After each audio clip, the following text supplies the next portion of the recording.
Welcome to Thought for May the 23rd. Our readings are Joshua chapter 9, Isaiah chapter 13, and 1 Timothy chapters 4 and 5. And our thought is, I will punish the world for its evil.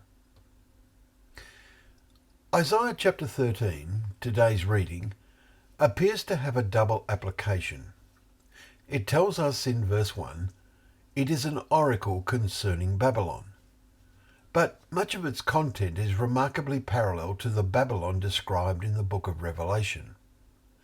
It is enlightening to note that the word Babylon in the Hebrew is actually Babel. Part of this chapter appears to be about the Babel of the last days. In the days of Isaiah, Assyria was the enemy Israel feared. Babylon was not yet a nation to be feared, and Isaiah is caused to write of the sound of the uproar of kingdoms, of nations gathering together. The Lord of hosts is mustering a host for battle. The weapons of his indignation to destroy the whole land, we're told in verses 4 and 5. What land is to be destroyed?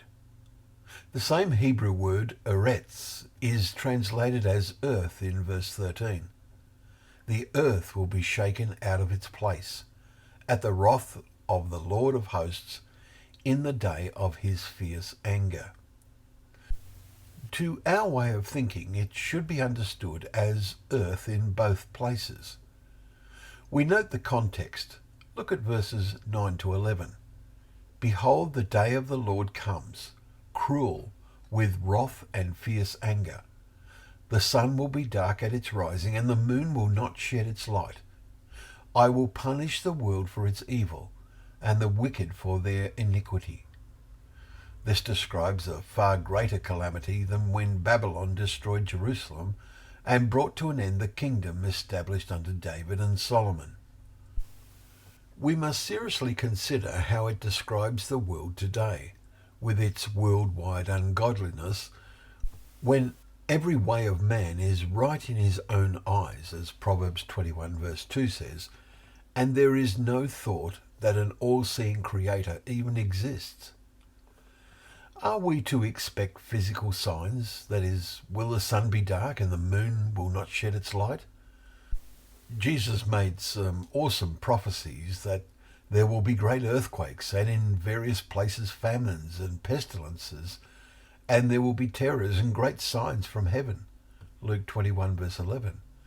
But he also said, there will be such tribulation as has not been from the beginning of creation, if the Lord had not cut short the days. No human being would be saved, but for the sake of the elect whom he chose. Make sure you are among the elect, for he will send out the angels and gather his elect from the ends of the earth. It's an utterly awesome divine forecast of events. We close our eyes to it at our own peril.